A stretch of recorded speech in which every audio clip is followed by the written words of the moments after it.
भक्तजनों, आइए संक्षिप्त आनंद रामायण के राज्य कांड उत्तरार्ध के 19वें सर्ग में आज हम प्रवेश करते हैं।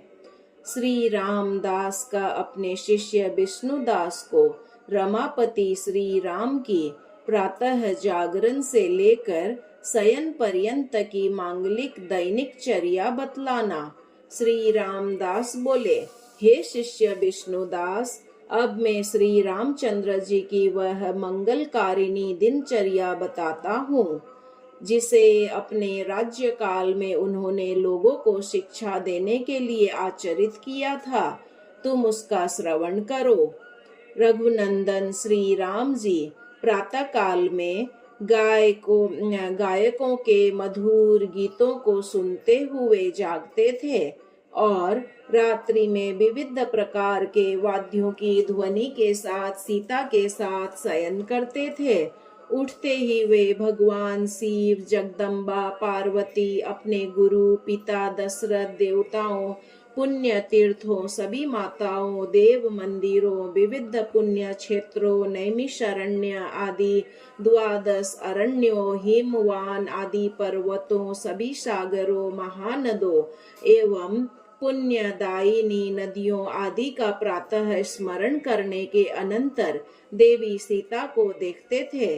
वे प्रणाम करती हुई सीता जी को उठाकर उनको हाथ पकड़े हुए सैया से नीचे उतारते थे। उस समय बाहर के कक्ष में जाकर अपने सभी आवश्यक कार्यों को संपन्न करके रघुत्तम श्री राम क्रीड़ाशाला में जाते थे। तदंतर शौच विधि को संपन्न करके दांतों की शुद्धि करते थे। इसके अनंतर कभी घर में और कभी सरयू जी में जाकर स्नान करते थे। वे यान पर बैठते हुए ब्राह्मणों के साथ स्वयं पालकी में बैठकर सरयू जी में स्नान करने के लिए जाते थे। तट पर पहुंचते ही वे पालकी से उतरकर पैदल ही सरयू जी के समीप जाते थे और वहां पहुंचकर सरयू जी को प्रणाम करते हुए और दक्षिणा सहित तांबुल के साथ नारियल फल को उनके समक्ष रखते थे। पुनः सरयू जी को प्रणाम करके उनकी स्तुति प्रार्थना करते। तदंतर ब्राह्मणों के द्वारा होने वाली वैदिक मंत्रोच्चारण ध्वनि के साथ तीर्थ स्नान की विधि से स्नान करते थे। तदंतर प्रातःकालीन संध्योपासन विधि संपन्न करके ब्रह्म यज्ञ करने के पश्चात ब्राह्मणों को श्रद्धा भक्ति के साथ विविध दान देते थे और उसके उपरांत रथ में विराजमान होकर भवन को लौटते थे। वह रथ सुवर्णमय तंतुओं से तथा चांदी एवं रत्नों से जटित रहता था। रथ के सारथी तथा घोड़े भी सरयू जी में स्नान किए रहते थे। चलते समय उस रथ से एक मधुर ध्वनि निकलती रहती थी। भवन में आकर विधि पूर्वक हवन करके वे श्रद्धा भक्ति से भगवान शिव का पूजन करते थे। तदंतर तीनों माताओं कौशल्या, सुमित्रा एवं कैकेयी को प्रणाम करके उनकी वंदना करते थे। तदंतर श्री राम सीता जी के साथ कामधेनु, कल्प वृक्ष, पारिजात, पुष्कर, चिंतामणि और कौस्तुभमणि की पूजा करते थे। तदंतर अगस्त्य, वटवृक्ष, विल्लव, अश्वत्थ, तुलसी, शमी, पलाश, दुर्वा एवं राजवृक्ष आदि देव वृक्षों की पूजा करते थे।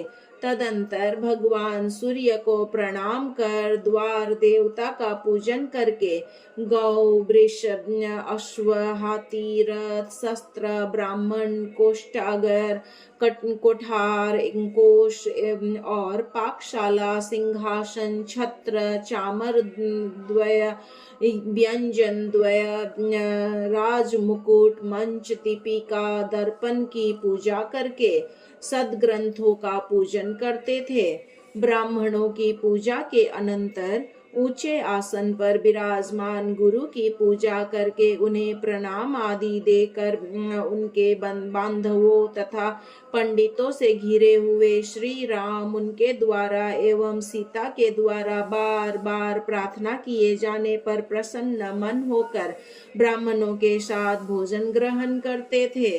वह दिव्य भोजन कामधेनु, कल्प वृक्ष तथा चिंतामणि एवं कौस्तुभ मणि, इन 2 मणियों से प्राप्त अन्नों के द्वारा देवी सीता के द्वारा अग्नि में पकाया हुआ रहता था।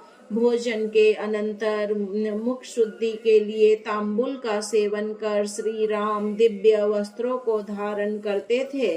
दिव्य वस्त्रों के द्वारा कटी देश को बांध करके शस्त्रों को धारण करते थे। इसी समय पहले से आहूत वैद्य एवं दैवज्ञ वहां आ उपस्थित होते थे। उन्हें आते देखकर श्री राम आसन से उठकर उनका मान सम्मान करते और समक्ष बैठकर उनका प्रभु पूजन करते थे। तदंतर श्री राम के सन्मुख सुखपूर्वक बैठे हुए वैद्यराज श्री राम की आज्ञा से बड़े ही आदर भाव से उनके दाहिने हाथ की नाड़ी का परीक्षण करते थे। हाथ के अंगूठे के मूल में जो नाड़ी होती है वह जीव साक्षिणी होती है। उस नाड़ी की गति, चेष्टा आदि के द्वारा श्रेष्ठ वैद्य जन प्राणी के सुख दुख का ज्ञान कर लेते हैं। अतः वे उस जीव साक्षिणी नाड़ी का सूक्ष्म बुद्धि से परीक्षण करते हैं। तदंतर श्री राम दक्षिणा के साथ वैद्य जी को तांबूल प्रदान करते थे। इसके पश्चात विद्वान दैवज्ञ अत्यंत स्पष्ट अक्षरों में लिखित तथा सुंदर पंचांग पत्र को श्री राम के समक्ष फैलाते थे और निम्न मंगलाचरण तथा पंचांग श्रवण का फल उन्हें सुनाते थे और कहते थे, विघ्नेश्वर भगवान गणेश, ब्रह्मा विष्णु भगवान शिव, समस्त देवता, ग्रहराज भगवान सूर्य, चंद्रमा, भूमिपुत्र, मंगलकारी बुध, बृहस्पति, शुक्र, शनि, राहु एवं केतु, ये सभी ग्रह आपको मंगल प्रदान करने वाले हो। तिथि के श्रवण से चंचल लक्ष्मी भी स्थिर हो जाती है। वार के श्रवण से दीर्घ आयु की प्राप्ति होती है। नक्षत्र का श्रवण किए गए पाप समूह को विनष्ट करने वाला होता है। योग का श्रवण प्रिय जन के वियोग को दूर करने वाला होता है। इसी प्रकार से कर्ण का श्रवण सभी प्रकार के अभिष्टों को प्रदान करता है। अतएव प्रत्येक दिन दैवज्ञ के मुख से इस प्रकार के पंचांग, तिथि, वार, नक्षत्र, योग एवं करण का अवश्य श्रवण करना चाहिए, क्योंकि यह श्रवण सब प्रकार के मंगलों को प्रदान करने वाला तथा शुभ फलदायी होता है। श्री राम जी का कल्याण हो। आज शुक्ल पक्ष की 10वीं तिथि है, रविवार है। आज अत्यंत शुभ पुष्य नक्षत्र है। इंद्र नामक योग है। वब नामक मंगलदायी करण है। हे रघुश्रेष्ठ, चंद्रमा कर्क राशि में स्थित है। यह चैत्र का महीना है। यह वसंत ऋतु है। आप आनंद पूर्वक राज्य शासन करें। इस पृथ्वी तल पर आप चिर काल तक बने रहें। सभी लोग सुखी होवें। सभी लोग सभी प्रकार के रोगों से दूर रहे। सभी लोग मंगलमय दिन देखे। कोई भी किसी भी प्रकार से दुखी ना हो। ज्योतिर्विद के द्वारा कहे गए इस प्रकार के पंचांग तथा मंगल गीत का श्रवण करके रघुनंदन श्री राम ने उन्हें तांबुल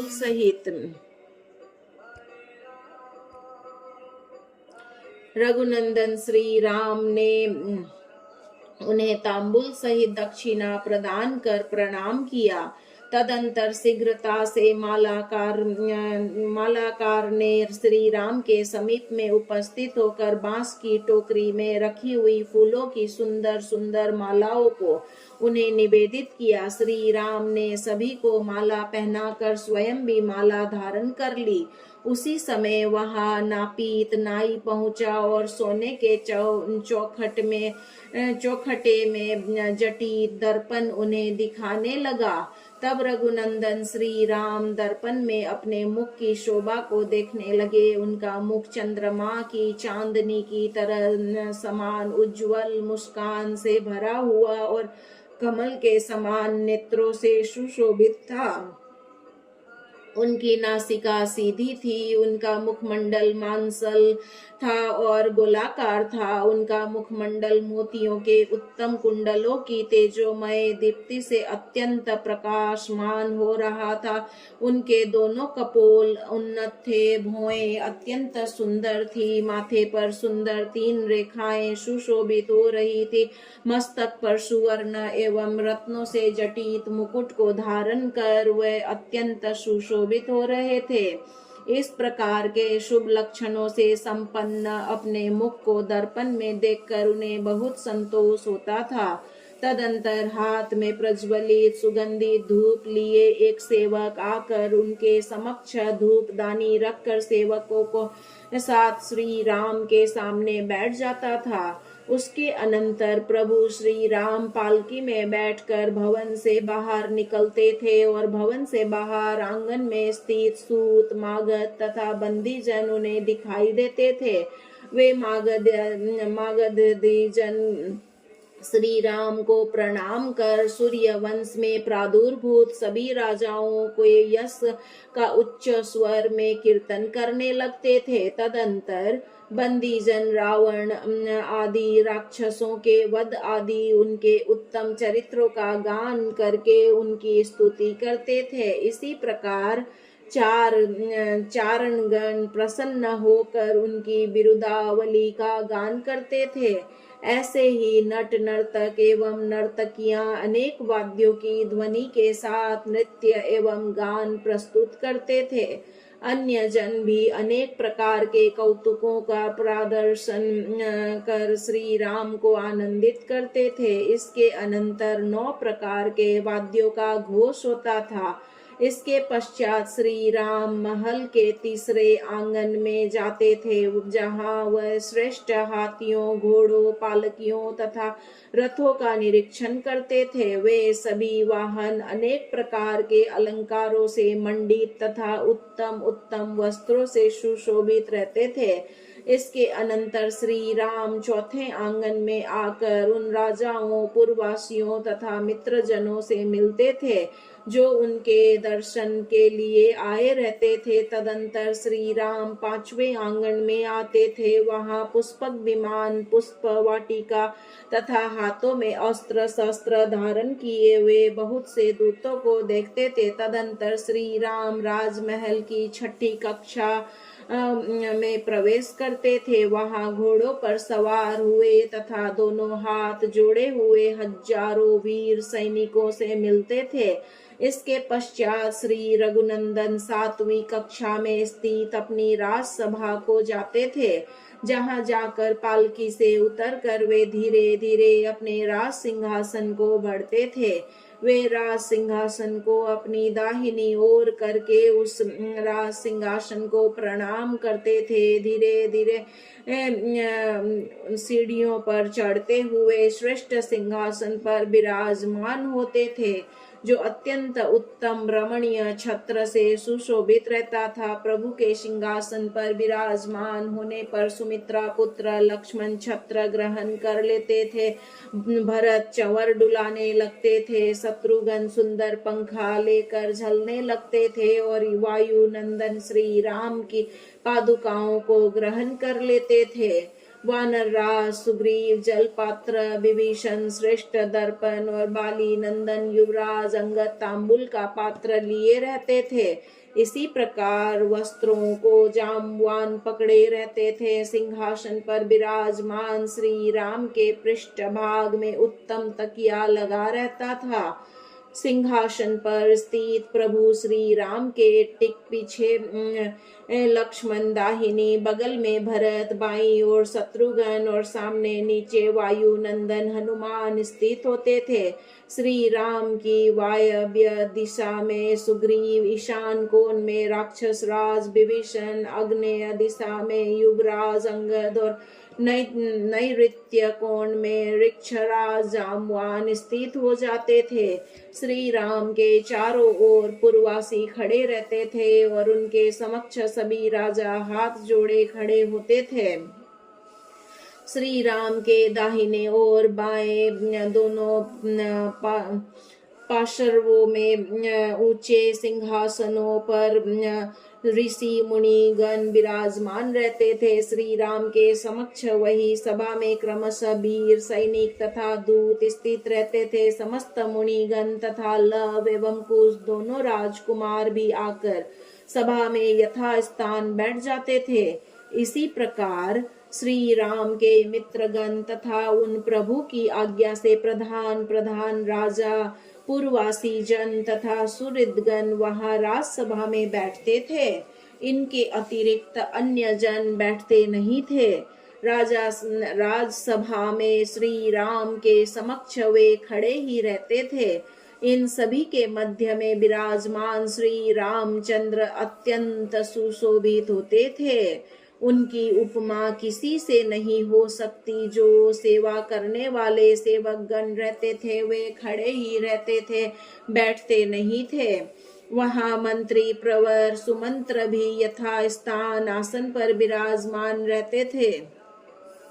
अपनी राजसभा में इस प्रकार से विराजमान प्रभु श्री राम राज्य शासन संबंधी अनेक आवश्यक कार्यों को संपन्न करने के अनंतर शेष कार्यों को करने के लिए भाइयों तथा पुत्रों को आदेश देकर विविध प्रकार के कौतूहलों को आदि को देखते हुए पुनः अपने भवन में प्रवेश करते थे। उस समय गोमुख आदि वाद्यों की ध्वनि हुआ करती थी। भवन में प्रवेश करने के समय बजने वाले वाद्यों की ध्वनि सुनकर जानकी जनक नंदिनी सीता शीघ्रता से हाथ में जल का पात्र लेकर उनकी प्रतीक्षा में खड़ी हो जाती थी। श्री राम भी पूर्व की तरह क्रमशः सातों आंगनों को पार कर कार्यकर्ताओं को उनके योग्य काम सौंपकर तथा उन्हें संतुष्ट करते हुए भाइयों तथा पुत्रों के साथ भवन में प्रवेश करते थे। भवन में जाकर श्री राम पीले रेशमी परिधान को धारण कर की हुई जनक नंदिनी सीता से मिलते थे। उस समय वे अनेक प्रकार के अलंकारों से अलंकृत होकर स्नेह पूर्वक उनकी ओर देखा करती थी। भाइयों को विदा कर सीता का हाथ पकड़कर उनके भवन में प्रवेश करते थे। वे उस दिन राजभवन में हुए कार्यकलापों को तथा देखे गए कौतुकों को आदि का वर्णन बड़ी प्रसन्नता के साथ सीता को सुनाते थे। इसे के अनंतर भोजन करने के लिए सभी को संदेश भिजवाते और स्वयं स्नान करने के अनंतर मध्याह्न संध्या आदि कर्म संपन्न करते, पितरों का तर्पण करते और भगवान शिव को नैवेद्य आदि अर्पित करते। तदंतर बलि वैश्वदेव कर्म करके भूतल बलि प्रदान करते और पृथ्वी व्याय स्वाधा कहकर पितरों को संतुष्ट करते। तदंतर बाहर जाकर काक बलि प्रदान करते और आदर पूर्वक समागत अतिथियों को पूजन कर अतिथि यज्ञ संपन्न करते। इसके पश्चात सन्यासियों तथा ब्राह्मणों का पूजन करके श्री राम सामने रखी हुई तिपाइयों के ऊपर रखे गए सोने के पात्रों में श्री जानकी जी द्वारा परोसे गए भोज्य पदार्थों को सभी के साथ ग्रहण करते थे। उस समय सभी पुत्र वधुएं बड़ी प्रसन्नता के साथ पंखा झला करती थी। फिर हाथ आदि धोकर तांबूल ग्रहण करने के पश्चात रघुनायक श्री राम ब्राह्मणों को दक्षिणा प्रदान करते थे। तदंतर 100 कदम चलने के अनंतर श्री राम धीरे धीरे शयन गृह में प्रवेश करते थे। वहां वे सीता के साथ मध्याह्न कालिक विश्राम करते थे। उस समय दिव्य वस्त्र अलंकारों से विभूषित सेविकाएं उन्हें पंखा झलने लगती थी। कुछ ही समय बाद सीता जाग उठती और रमापति श्री राम भी उठ जाते। उठने के अनंतर सीता सहित श्री राम सुख सारिका के साथ मनोरंजन करते थे। तदंतर श्री राम द्राक्षा मंडप में प्रवेश कर वहां विद्यमान जल यंत्रों की शोभा देखते थे और फिर पिंजरों में स्थित विभिन्न पक्षियों की मधुर बोली का आनंद लेते थे। यह सब हो जाने के बाद वे सीढ़ियों से चढ़कर महल के ऊंचे अग्रभाग से अपनी पूरी अयोध्या की शोभा का दर्शन करते थे। वह पूरी अनेक प्रकार के वन, उपवनों, उद्यानों, हाट बाजारों तथा गलियों से अत्यंत सुशोभित रहती थी। तदंतर प्रभु श्री राम गौशाला में प्रवेश कर गौओं का दर्शन पूजन करते थे। इसके पश्चात श्री राम सेविकाओं से घिरी हुई सीता जी को वापस भवन में भेजकर भवन के द्वार के समीप उस स्थल पर जाते थे जहां लक्ष्मण आदि स्थित रहते थे। लक्ष्मण आदि को साथ लेकर श्री राम अश्वशाला में जाकर अश्वों का निरीक्षण करते थे। तदंतर गजशाला, उष्ट्रशाला, शस्त्रशाला और व्याघ्रशाला को अवलोकन करते थे। फिर शिविकाशाला, महिषीशाला, वृषशाला और रथशाला में जाते थे। तदंतर श्री राम रथ पर सवार होकर सभी के साथ वहां से बाहर आते थे और राजमहल के 7 आंगनों को पार कर पहले की तरह सभी लोगों से मिलते हुए 8वें श्रेष्ठ आंगन में जाते थे। वहां युद्ध में काम आने वाले श्रेष्ठ आयुध तथा तोपें आदि रखी रहती थी। वहां का निरीक्षण करने के उपरांत तृण, काष्ठ आदि के संचय स्थानों तथा दूतों आदि के निवास स्थानों का अवलोकन करते थे। तदंतर श्री राम महल की 9वीं कक्षा में प्रवेश करते थे जहां हाथ में अस्त्र शस्त्र धारण किए हाथी एवं घोड़े पर सवार उन सैनिकों एवं रक्षकों से मिलते थे जो रात दिन राजमहल की रक्षा में निरत रहते थे। इस प्रकार 9 कक्षाओं को पार कर के प्रभु श्री राम अपने महल से बाहर की 9 परिखाओं का निरीक्षण करते थे जो सदैव जल से परिपूर्ण रहा करती थी। तदंतर अयोध्या के राजमार्गों को देखते हुए वे प्रसन्नता पूर्वक नगर के द्वार पर पहुंचकर वहां नियुक्त रक्षकों से मिलते थे। इस प्रकार से अयोध्या की 9 कक्षाओं को पार कर उसके बाहर चारों ओर स्थित अग्नि एवं जल से परिपूर्ण 9 परिखाओं को देखते हुए प्रभु श्री राम वन उपवनों की शोभा को देखकर आनंदित होते हुए भाइयों तथा पुत्रों के साथ सरयू जी के पवित्र तट पर आते थे। वहां सरयू जी में नौका पर विराजमान होकर कुछ क्षण वहां नौका विहार करने के अनंतर तट पर स्थित सेना के शिविर में जाते थे। वहां कुछ समय रहकर प्रभु श्री राम शीघ्र ही अपनी पुरी में आ जाते थे। फिर वे अपनी राजसभा में जाकर पहले के समान ही लक्ष्मण आदि भाइयों तथा सेवक जनों के साथ सिंहासन पर विराजमान होते थे। वहां राज्य के अनेक आवश्यक कार्यों को परिपूर्ण वे अपने भाइयों के पुत्रों को शेष कार्यों को परिपूर्ण करने का दायित्व सौंपकर पहले के समान ही अपने भवन में प्रवेश करते थे। सायंकाल होने पर वे सायंकालीन संध्या विधि संपन्न करके हवन आदि कृत्यों को पूर्ण कर गंध, अक्षत तथा पुष्प आदि उपचारों के द्वारा भक्ति पूर्वक भगवान शिव की पूजा करते थे। इसके पश्चात ब्राह्मणों, भाइयों तथा पुत्रों के साथ भोजन आदि करके वे पालकी पर आरूढ़ होकर देव मंदिरों के दर्शन के लिए निकलते थे। अयोध्यापुरी में स्थित मंदिर एवं शिवालय आदि में जाकर वहां देव प्रतिमा को प्रणाम कर वे वहां होने वाले भगवान नाम संकीर्तनों का श्रवण करके परम आनंदित होते थे। तदंतर देवताओं की सवारी की शोभा यात्रा का आनंद लेते थे। इसके पश्चात ब्राह्मणों के साथ हाट बाजार तथा गलियों में होते हुए रत्नों के दीपकों के प्रकाश में अपने भवन में प्रवेश करते थे। वहां अपने भाइयों तथा पुत्रों के साथ अनेक प्रकार की कथा वार्ताओं को संपन्न कर अर्धरात्रि में अपने शयन गृह में अनेक विनोद की बातें करते हुए वे सुखपूर्वक शयन करते थे। श्री रामदास बोले, हे शिष्य विष्णुदास, इस प्रकार मैंने तुम्हें रमापति श्री रामचंद्र जी की दैनिक चर्या का वर्णन सुनाया। सर्ग 19 यहाँ पर संपूर्ण हुआ। श्रीमन्नारायण नारायण नारायण भजमन हरि नारायण नारायण। बोलो हरि नारायण नारायण नारायण मेरे नारायण।